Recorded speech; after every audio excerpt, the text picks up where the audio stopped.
Hello students, today we are going to start chapter 7 triangles exercise 7.3 question number 3.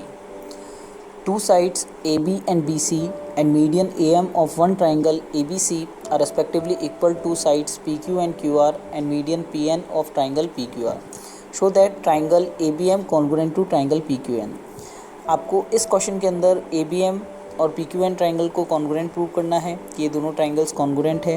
इस question के अंदर आपको given है AB जो है वो PQ के इक्वल है और BC जो है वो QR के इक्वल है।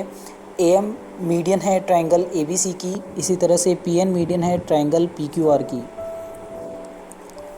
अगर AM मीडियन है ट्राइंगल ABC की और PN मीडियन है ट्राइंगल PQR की, यहाँ पर अगर AM मीडियन होगी ट्राइंगल हमारी ABC की तो इट मीन्स जो हमारा ट्राइंगल होगा ABM वो कॉन्ग्रुएंट होगा ट्राइंगल AMC के। इसी तरह से अगर PN मीडियन होगा अगर ट्राइंगल PQR का तो PQN जो ट्राइंगल होगा वो कॉन्ग्रुएंट होगा ट्राइंगल PNR के।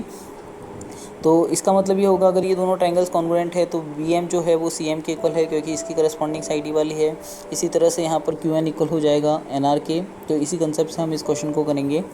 अब यहाँ पर हम बात करते हैं ट्राइंगल ABM और यहाँ पर PQN ट्राइंगल्स की बात करेंगे।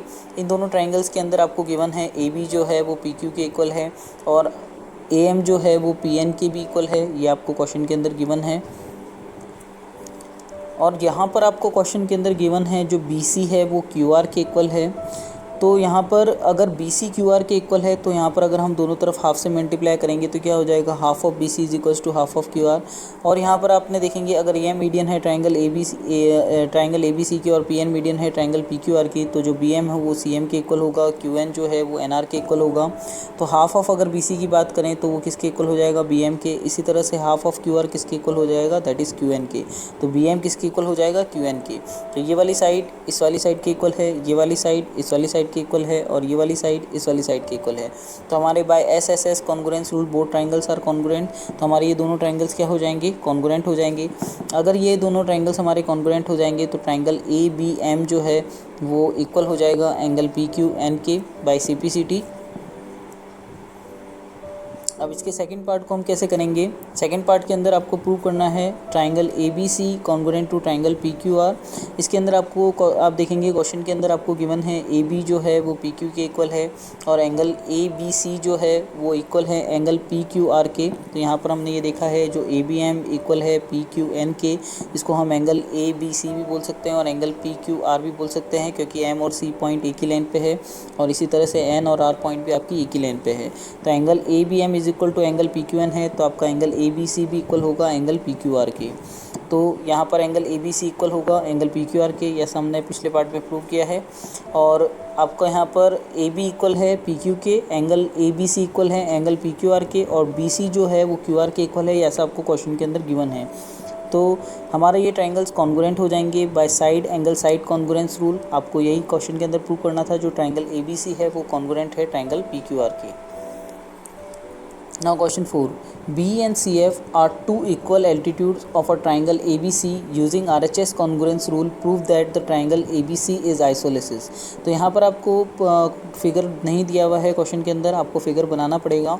आपको इस क्वेश्चन के अंदर बोला है जो B और CF है आर द इक्वल एल्टीट्यूड्स, यानी जो B है वो CF के इक्वल है और एल्टीट्यूड है ट्राइंगल ABC। आप ABC एक ट्राइंगल बनाएंगे और B और CF उसमें एल्टीट्यूड है। एल्टीट्यूड का मतलब हाइट होती है, हाइट हमेशा हम स्ट्रेट मेज़र करते हैं बेस से। तो यहाँ पर ये जो एंगल बनेंगे वो कितने होंगे आपके 90 डिग्री। अब आपको प्रूव करना है कि जो हमारा ट्राइंगल ABC है वो हमारा आइसोलेसिस ट्राइंगल है। तो इसको हम किस तरह से प्रूव करेंगे वो देखेंगे।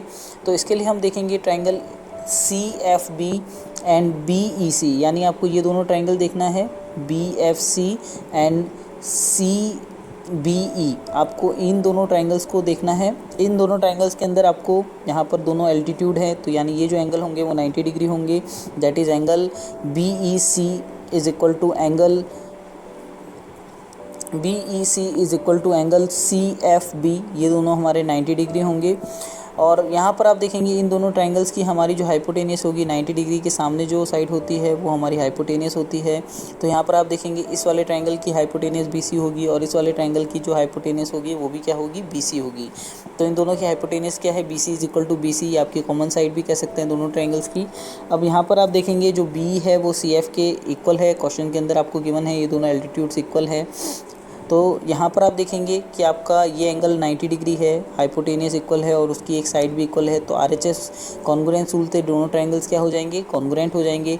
अगर ये दोनों ट्रायंगल्स कॉन्ग्रुएंट है तो हमारा ये जो एंगल है दैट इज़ FBC, और इस वाले ट्रायंगल की बात करें तो CEB, ये दोनों क्या हो जाएंगे, हमारे इक्वल हो जाएंगे बाय CPCT, क्योंकि यहाँ पर इन दोनों ट्रायंगल्स के जो करस्पॉन्डिंग एंगल्स हैं हमारे FBC और ECB, हमारे दोनों इक्वल्स हो जाएंगे by CPCT, that is corresponding part of congruent triangles.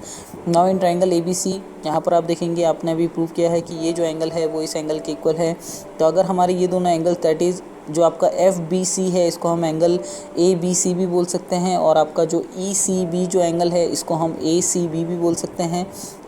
तो अगर ABC जो एंगल है वो ACB के इक्वल है तो यानी आपके जो साइड्स अपोजिट में होगी वो भी क्या होंगी, इक्वल होगी, because sides opposite to equal angles are equal. तो यहाँ पर अगर ये एंगल्स इक्वल हैं तो AB भी इक्वल होगा AC के। अगर AB AC के इक्वल है इट मीन्स जो हमारा ट्राइंगल ABC है वो एक आइसोलेसिस ट्राइंगल है। Now question 5th, ABC is an isosceles triangle with AB is equals to AC. Draw AP perpendicular BC to show that angle B is equal to angle C। तो आपको इस question के अंदर बोला है ABC हमारा एक आइसोलेसिस ट्राइंगल है जिसके अंदर AB जो है वो AC के इक्वल है। फिर आपको बोला है draw AP perpendicular to BC। तो यहाँ पर AP के परपेंडिकुलर आपको यहाँ पर एक AP खींचनी है BC के परपेंडिकुलर, यानी ये जो एंगल होगा वो आपका 90 डिग्री होगा। तो आपको यहाँ पर प्रूव करना है कि जो एंगल B है वो एंगल C के इक्वल है। तो सबसे पहले आप इस फिगर को बनाएंगे, यहाँ पर हम ABC एक आइसोलेसिस ट्रायंगल बनाएंगे और AP हम परपेंडिकुलर खींचेंगे यहाँ पर BC के। तो अब हम इन दोनों ट्रायंगल्स की अगर बात करें that is angle triangle ABP and ACP, इन दोनों ट्रायंगल्स के अंदर AB जो है वो AC के इक्वल है, ऐसा आपको क्वेश्चन के अंदर गिवन है, और एंगल जो हमारा APB जो है वो APC के इक्वल है। ये दोनों हमारे एंगल 90 डिग्री होंगे क्योंकि यहाँ पर आपको बोला है AP जो है वो परपेंडिकुलर है BC के। और यहाँ पर इन दोनों ट्रायंगल्स के अंदर एक हमारी कॉमन साइड है that is AP is equal to AP, that is common side. तो अब यहाँ पर आप देखेंगे हमारा हाइपोटेनियस इक्वल है, राइट एंगल ट्रायंगल है दोनों, और एक हमारी जो साइड है वो इक्वल है। तो यहाँ पर RHS कॉन्ग्रुएंस रूल से ये दोनों ट्रायंगल्स कॉन्ग्रुएंट हो जाएंगे, और जैसे ये दोनों ट्रायंगल्स कॉन्ग्रुएंट होंगे तो इसके सारे करस्पॉन्डिंग एंगल्स भी इक्वल हो जाएंगे। तो एंगल ये जो एंगल है इसका करस्पॉन्डिंग एंगल कौन सा हो जाएगा, ये वाला एंगल हो जाएगा, that is angle B is equal to angle C by CPCT। आपको यही प्रूव करना है एंगल B जो है वो एंगल C के इक्वल है।